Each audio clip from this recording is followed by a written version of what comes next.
우리가 사는 이 세상에서 가장 비참한 것은 죽음일 것입니다. 죽으면 아무리 사랑하는 사람이라도 헤어져야 되기 때문이죠.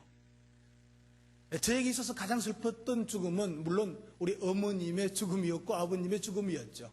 그 다음에 우리 부목사로 같이 심무하던 우리 변 목사님이 몇 년 전에 먼저 가셨습니다. 같이 일하던 사역자 또 목사님 보낼 때 참 섭섭하고 안타깝고 참 마음이 아팠습니다. 그리고 올해 또 임동근 집사님이 먼저 가셨어요.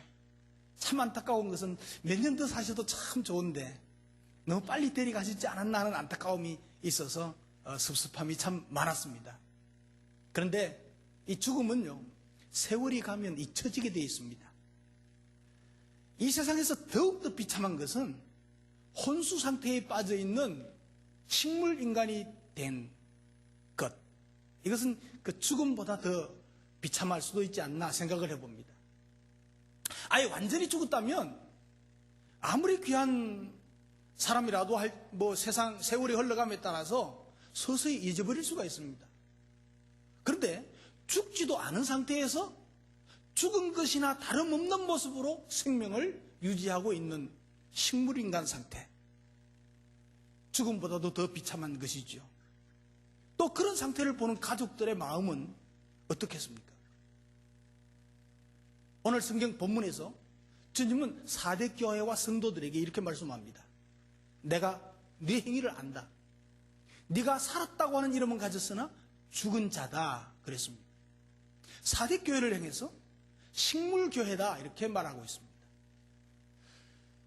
식물교회가 되었다는 것입니다. 4대 교회는 겉으로 보기에는 살아있는 것 같은데 실상은 죽어있는 교회다 이렇게 주님께서 단언하십니다. 다시 말하면 명목상의 교인들을 많이 가진 교회라는 것입니다. 성도 한 사람 한 사람의 영적인 상태가 무덤이었다는 것입니다. 영적인 시체라고 진단을 받은 것입니다. 여러분 어떻습니까? 현대교회를 향해서는 주님이 뭐라고 하실까? 아마 수많은 교회들이 이런 책망을 듣게 되지 않을까 생각해 봅니다. 영혼 구원에서 제자 만드는 일에 관심이 없고 자기 만족에 도취되어 있는 교회들에게 똑같이 말씀하실 것이라고 생각이 되기 때문입니다. 그런데 적어도 우리 큰빛교회만은 이러한 책망은 받지 않을 것이라고 저는 확신합니다. 아멘입니까? 네. 건강하고 모범된 교회입니다. 적어도 우리 한국교회에 큰 영향력을 끼치고 있는 교회임에 틀림없습니다. 우리 교회는 이런 진단은 않으실 것입니다. 그런데 우리 교회 성도들 개개인을 보실 때 이러한 책망을 받을 사람이 없는가? 제가 생각해 보니까 저는 자신이 없습니다. 여러분 자신은 어떻습니까? 적어도 우리 교회는 이런 책망을 안 받을 수 있는데 여러분 개인들은 어떤가? 나 자신을 한번 살펴보시기 바랍니다.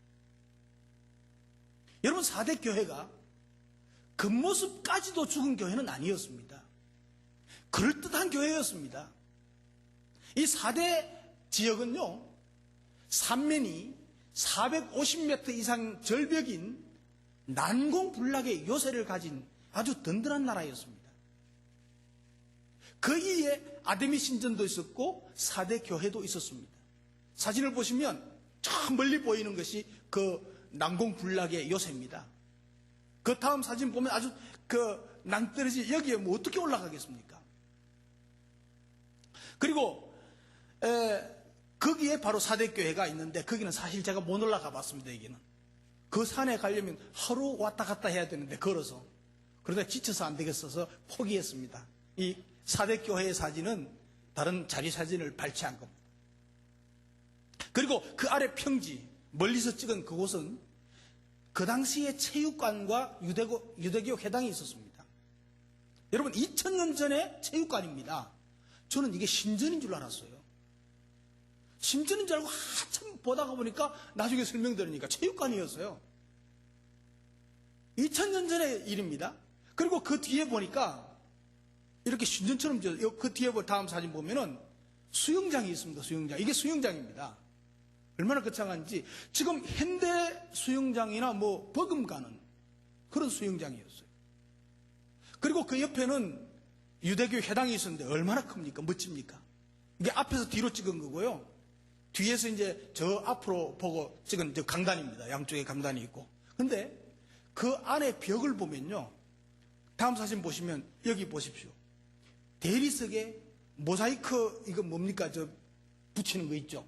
이게 현대 건물이나 조금도 뭐 버금갑니다. 조금도 못할 게 없어요. 이렇게 이것을 보면 그 당시에 얼마나 잘 살았는가 하는 것을 증명해 주는 거죠. 이 사대라는 도시는 농산물이 아주 풍성했습니다. 교육도 아주 활발했습니다. 섬유 산업도 발달해가지고 사치하기를 굉장히 좋아했답니다. 그리고 부자도 많았습니다. 그리고 금까지 채취가 되는 곳이라서 그 경제적으로 여유와 평화로움을 누렸다는 것이죠. 특별히 로마의 지배를 받으면서도 이 지역은 로마의 간섭이 별로 없었던 대표적인 지역이라는 것입니다. 그런데 4대 교회도 마찬가지입니다. 4대 교회도 이단으로 인한 어려움도 없었습니다. 그 당시에. 그리고 그 당시에 4대 교회는 교회 안에서의 분쟁도 없었습니다. 그리고 그 지역이 잘 사니까 풍부한 재정을 바탕으로 아주 재미있게 신앙생활을 하고 있었던 것을 알 수가 있습니다. 요즘으로 비교해보면 어느 교회보다도 다양한 프로그램들을 가지고 잘 꾸려나가는 교회였습니다. 4대 교회는 평안함과 부유함이 있었던 교회였습니다. 그런데 문제는 이 편안함과 안일함이 4대 교회를 죽게 한 원인이 되었다는 사실입니다. 어떤 여행자가 영국을 여행하다가 바닷가에 해안을 지나는데 갈매기들이 막 모래사장에 쭉 죽어져 있더라는 거죠. 그래서 이상하다 싶어 보니까 그 갈매기 시체들을 치우는 사람들이 있었어요. 그래서 그 사람들에게 물어봤답니다. 왜 이렇게 갈매기들이 죽어 있죠? 그러니까 그 시체들을 치우는 그 사람들이 이렇게 말합니다. 휴양 때에 놀러 온 사람들이 갈매기들이 특별히 여기에 많은 것을 보고는 그 갈매기들에게 먹을 것을 막 던져주었다는 거죠. 예? 과자도 던져주고 사탕도 던져주고 캔디도 사탕이죠. 예, 뭐 어쨌건 빵도 던져주고 이렇게 해가지고 막 던져주니까 이것들이 막 받아먹고 사는 거예요. 사람들이 다 갔어요. 그러고 나니까 입맛이 변해버렸어. 그 먹은 것들이 전부 다 몸에 해로운 거야. 바닷속에 있는 먹을 것들에게는 관심도 없고 먹을 생각도 안 하고 먹을 것을 찾지도 않았어요. 그리고 결국은 헤매다가 전부 다 굶어 죽었다는 거예요. 여러분, 편안함과 안일함이 항상 좋은 것만은 아닙니다. 그것이 우리를 병들게 하고 나중에는 우리를 죽게 하게 될 수도 있다는 것입니다. 너무 편안하고 모든 게 잘 풀리고 풍요로울 때 조심해야 된다는 얘기입니다. 여러분, 울산은 한국에서 가장 소득이 높은 곳이라는 것 아시죠? 그리고 울산에서도 동구 지역은 가장 살기 좋은 지역이라는 것도 아시죠? 우리가 그런 데 살고 있어요, 지금. 살고 있으면 잘 몰라요. 근데 모든 사람들이 너무너무 부러워해요. 여러분, 지난 기독교 역사를 살펴보면요, 부흥의 시기는 대부분 핍박과 고난과 역경이 있었습니다.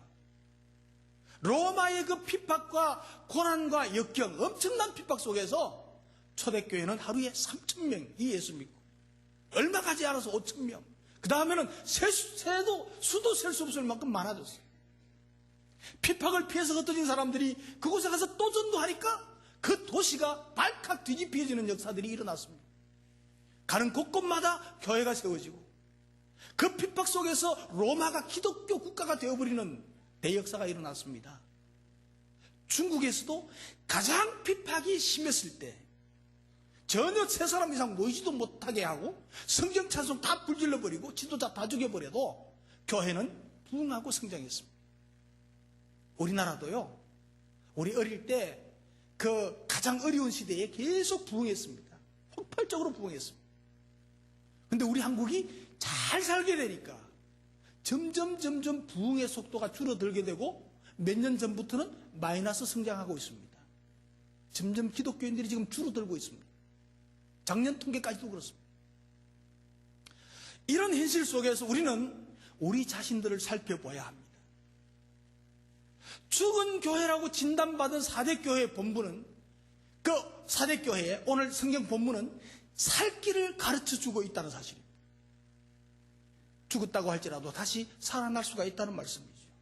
풍요로운 시대에 사는 우리들에게 이런 위험이 있다는 사실입니다. 오늘 3절에 보니까 너는 일깨어 그 남은 바 죽게 된 것을 굳건하게 하라 그랬습니다. 이 말을 더 쉬운 말로 고치면 사그라져가는 생명의 불씨를 끄트리지 말고 다시 불붙게 해라 이 말입니다. 그래서 오늘 설교 제목을 일깨어 불붙게 합시다 그랬습니다. 옆 사람 보고 한번 해볼까요? 시작. 일깨어서 불붙게 하자. 여러분 물에 막 빠져가지고 허우적거리다가 꼬르륵 했어요. 근데 건져냈어요. 생명이 붙어 있으면 인공호흡을 통해서 살려낼 수가 있습니다. 자는 사람은요, 일깨우면요, 일어나게 되어 있습니다. 누워있는 사람 일깨우면 일어날 수 있습니다. 그래서 일깨워서 불붙게 해야 된다는 거예요.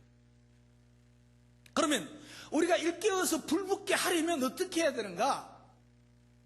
점검해 봐야 된다고 말씀합니다. 여러분 옆 사람 보고 우리 신앙을 점검해 보십시다. 신앙을 점검해 봐요. 3절에 보면 네가 어떻게 받았으며 어떻게 들었는지 생각해라.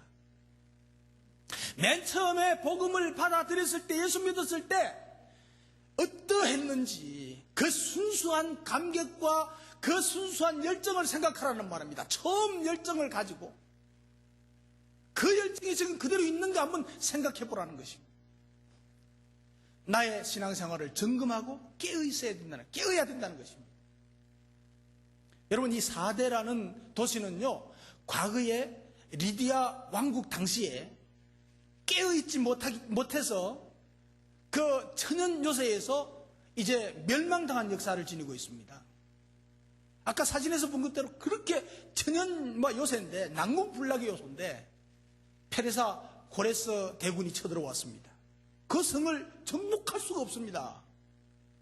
그래서 이제 지키만 보고 있고 그 성에 있는 사람들은 이거는 버티면 된다, 시간만 가면 이긴다, 그리고 앉아 있었어요. 그런데 이 침략해온 사람들이 다 이제 포진을 치고 그 성을 집중해서 관찰을 하고 있는 거죠. 도대체 어떻게 해야 정복할 수 있냐. 그리고 관찰을 하는데 하루는 한 번은 말이죠, 성 위를 지나가던 군인이 이 철모가 말이죠 벗겨져서 떨어져 버렸어. 절벽 아래로. 그러니까 이 군인이 이 철모를 찾으려고 이제 자기들이 아는 비밀 통로로 이제 내려온 거예요. 그리고 철모를 들고 올라갔어요. 그 길을 자세히 본 거예요. 그날 저녁에 이 군대들이 그 길로 계속 올라가가지고 그 성을 정복해버렸어요. 새벽에는 그 성에 있는 사람들이 전부 다 포로가 돼버렸어요. 그 낭떠러지 그 절벽에서 어떻게 사람이 올라오냐. 이거는 만지기도 돼. 그리고 그쪽에는 경비병도 없었다는 말이에요. 깨어있지 않았다는 거예요. 여러분 우리 주님은 사대교회와 성도들에게 다시 한번 세속화의 어둠 속에서 방심하면서 기분 좋게 잠들어 있는 것을 보신 것입니다. 돈과 여유 그리고 환경적인 축복이 그들의 믿음을 지킬 것처럼 착각하고 있는 그들에게 경고하고 있는 것입니다. 기도를 망각하고 주님의 음성을 듣지 못하고 주님께 마음이 떠나 있으면서도 세속적인 만족과 자존감에 빠져 있는 사대교회는 영락없이 죽어가는 교회였습니다. 그래서 3절에 말씀합니다. 만약 일깨지 아니하면 내가 도적같이 이르겠다, 이렇게 말씀합니다. 두려운 말씀입니다. 심판하겠다는 말씀입니다. 일깨지 아니하면, 회복하지 않으면, 다시 불붙이지 않으면 도둑같이 오겠다는 것이죠. 여러분 냄비 속에 말이죠, 미지근한 물을 넣고 개구리를 집어넣으면요, 개구리가 좋아서 쭉 늘어져 있는 거예요.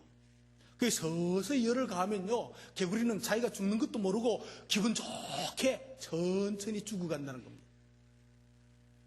여러분, 오늘의 교회들이 바로 이런 처지에 있지는 않은지 모르겠습니다. 여러분은 또 어떻습니까? 죽어가고 있는 줄도 모르고 기분 좋게 죽어가는 개구리. 혹시 여러분 자신이 아닙니까? 혹시 그것이 우리의 모습은 아닙니까? 우리는 그것을 깊이 생각하라고 오늘 성경은 말씀합니다. 그리고 생각하고 다시 일깨워야 된다고 말씀하고 있습니다. 나는 주님의 복음의 은혜를 생각하면서 무엇을 하고 있는지, 나는 나 자신을 일깨우기 위해서 무엇을 하고 있는지, 영혼 구원에서 제자 삼기 위해서 무엇을 어떻게 하고 있는지 한번 점검해 보라는 말씀입니다. 여러분, 더 이상의 성장도 원치 않고 있는 것은 아닙니까? 그냥 편하게 예배만 참여하고 편하게 신앙생활 해보겠다는 그런 생각을 갖고 있지는 않습니까? 그것이 혹시 죽은 모습일 수가 있습니다. 그것이 식물신앙일 수도 있다는 얘기예요. 이제 가을바람이 불고 상공부가 새롭게 시작되는데 여러분 관심이 있습니까? 관심이 없으면 점검해 보셔야 됩니다. 식물신앙이 아닌지요. 여러분 생명의 삶 다 하셨죠? 하신 분 멋지게 손 한번 들어보십시오. 못 드시는 분 막 계시네. 됐습니다. 손 안 드신 분 어떻게 하실 거예요? 평생 안 할 거예요? 기회를 놓치지 마시기 바랍니다. 오늘 줄 서가지고 신청하세요. 예. 그리고 생명산 마치신 분 이제 끝났죠? 안 해도 되죠? 다음 내가 뭐 해야 될까 한번 생각해 봐야 될 거 아닙니까? 그런 생각도 그런 계산도 안 하면 식물신앙인이 돼요. 사대교회와 같은 진단을 받을 수가 있다는 말이에요. 여러분 지금은 깊이 생각할 때라고 말합니다. 점검해 봐야 된다고 말합니다. 점검할 수 있는 여러분 되시길 바랍니다. 그리고 일깨워서 불붙게 하려면 뭐 해야 되느냐? 회개하고 회복해야 됩니다. 자, 옆 사람 보고 회개하고 회복하십시다. 네, 다시 꼭 회복합시다. 꼭 회복하셔야 돼요. 여러분 처음 사랑과 처음 열정을 생각하고 신앙생활을 점검해 봤으면 이제 회개하고 회복하라는 것입니다. 잘못된 자리에서 되돌아오라는 것입니다. 그리고 다시 주님께로 돌아오라는 것입니다. 우리는 여기서요 회개의 의미를 바로 좀 알아야 돼요. 참된 회개는 말이죠, 눈물 콧물이 막 흘리는 그것만 회개가 아닙니다. 참된 회개는 다시 돌이키는 것을 말하고 있습니다. 눈물 콧물 흘리는 것은 시작입니다. 그것으로 끝나면 회개 아니에요. 마음의 작용이 아니고 행동의 작용이 회개입니다. 빗나간 길을 가고 있으면 다시 돌아서서 옳은 길로 돌아와야 된단 말이에요. 행동으로 옮기는 거예요. 혹시 사대교회처럼 주님으로부터 멀어진 분이 계시다면 과거에 처음 복음을 접했을 때의 그 기쁨과 그 감격과 그 열정을 회복할 수 있기를 주님의 이름으로 축복합니다. 기도의 자리에서 멀어졌다면 기도의 자리로 돌아오세요. 봉사의 자리에서 멀어졌다면 봉사의 자리로 돌아오십시오. 섬김의 자리에서 멀어졌다면 그 섬김의 자리에서 돌아오시기를 바랍니다. 오늘날 많은 교회들이 주님의 말씀을 지키지 않고 주님께서 부탁하신 영혼 구원에서 제자 만들라는 이 부탁을 무시해서 죽은 교회가 되었습니다. 이제는 일깨워서 VIP를 찾아가고 불신자에게 다시 새롭게 관심을 가지고 섬기는 일을 다시 시작하기를 주님의 이름으로 축복합니다. 주님으로부터 죽었다고 진단받았던 사대교회에 기회를 주신 주님께서 우리 모두에게 다시 회복할 수 있는 기회를 주실 줄로 믿습니다. 우리가 잘 살펴보고 따져보고 점검하고 그리고 회개하고 회복하면 주님께서는 세워주시겠다는 것입니다. 여러분, 놀라운 사실은 죽은 자들 가운데 여전히 경건한 성도들이 남아있다고 하는 사실입니다. 통째로 죽은 것은 아닙니다. 4절에 보면 그러나 사대에 그 옷을 더럽히지 아니한 자 몇 명이 내게 있어 흰 옷을 입고 나와 함께 다니리니 그들은 합당한 자의 영고라. 여기에 나와 함께 다닌다 이 말은 페르시아 제국의 관습에서 유래된 표현이랍니다. 그 당시 가장 신이 많은 측근 신하들은 왕과 함께 궁전을 거닐 수 있는 특권을 누렸다고 하는 것입니다. 이와 같이 세상의 안일과 편안함에 휩쓸리지 아니하고 믿음을 지켰던 소수의 성도들은 주님과 동행한다는 것입니다. 주님께서 동행하시겠다는 것입니다. 세상에 살지만 세상에 헌합하지 아니하고 신앙의 정절을 지키면서 사는 사람은 주님과 동행하며 살아갈 수 있다는 것이죠. 5절에 보면 이기는 자는 이와 같이 흰옷을 입을 것이요 내가 그의 이름을 생명책에서 반드시 흐리지 아니하고 그 이름을 내 아버지 앞과 그 천사들 앞에서 시인하리라고 그랬습니다. 여기서 이기는 자라는 것은 영적인 빈사 상태에서 헤어난 자, 영적인 빈사 상태에서 죽은 상태의 영혼에서 다시 점검하고 회개하고 일어난 상태를 말합니다. 세속에 물들지 않는 소수의 사람, 말씀에 입각해서 행동으로 믿음으로 보여주고 사는 사람, 안일함과 편안함에 길들여지지 아니하고 믿음을 지킨 사람을 말하는 것입니다. 여기서 또 흰옷은 성결을 상징합니다. 주님께서는 세상에 물들지 아니하고 믿음으로 승리하는 사람들에게는 성결의 옷을 입혀주신다는 것입니다. 그리고 그들을 귀하게 쓰신다는 것입니다. 또 생명책에 반드시 흐리지 아니하고라는 말은 구속을 받은 자로서 천국 시민의 자격을 부여하겠다는 것입니다.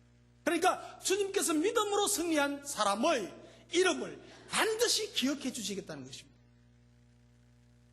만약 우리가 안일함과 편안함에 길들여지지 아니하고 믿음을 지킨다면 세상이 우리를 기억해 주지 못한다고 할지라도 주님께서는 영원토록 우리의 이름을 기억해 주실 줄로 믿습니다. 우리가 세상에 물들지 아니하고 믿음으로 승리한다면 주님께서는 하나님 아버지 앞과 수많은 천사들 앞에서 내가 너를 안다 하고 시인해 주신다고 말씀하십니다. 우리가 하나님을 위해서 무슨 대단한 일을 위해서 하나님이 우리를 사랑하시는 것은 아닙니다. 우리의 엄청난 행위 때문에 하나님께서 기뻐하시는 것도 아닙니다. 그저 우리가 하나님 마음에 들기만 해도 하나님께서는 기뻐하십니다. 무슨 큰 일을 하지 않아도 우리가 하나님께서 원하시는 삶을 살면 우리가 몇백 명의 사람들을 데려오지 않아도 나의 VIP 몇 사람을 감당하고 그들을 위해서 기도하고 그들을 위해서 섬기는 그 행동 말 한마디 그것을 주님께서 다 기억하신다는 거예요. 주님께서 원하시는 삶을 살면 하나님께서는 우리를 사랑해 주시고 축복해 주실 줄로 믿습니다. 세상의 편안함과 세상의 안일함에 물들지 않음으로 말미암아 주님과 항상 동행하는 삶을 사는 저와 여러분 되시길 바랍니다. 주님께서 알아주시는 우리 교회, 주님께서 인정하시는 성도들이 되시기를 주님의 이름으로 축복합니다. 이 자리에 있는 모든 분들 가운데서 한 분도 영적인 식물인간이, 영적인 식물신앙인이 없기를 주님의 이름으로 축복합니다. 살았다고 하나 실상은 죽은 교회라고 진단받았던 4대 교회와는 달리 믿음으로 하나님을 기쁘시게 하는 저와 여러분 되시기를 주님의 이름으로 축복합니다. 이제 깨어 일어나서 불붙게 합시다. 우리의 마음과 생각과 생활을 끊임없이 예수 그리스도의 일로 자극시키고 민감하게 만들어 가야 합니다. 교회는 영적인 일로 왕성하게 활동할 때 생명력 있는 교회가 되는 것입니다. 죽은 교회가 아니고 죽은 성도가 아니고 살아서 생동력을 발휘하는 저와 여러분들이 되시기를 주님의 이름으로 축복합니다. 그러므로 언제나 영적으로 깨어 있어서 예수 그리스도의 능력을 통해서 승리하는 복된 성도들이 되시기를 주님의 이름으로 축복합니다. 우리가 함께 기도하겠습니다.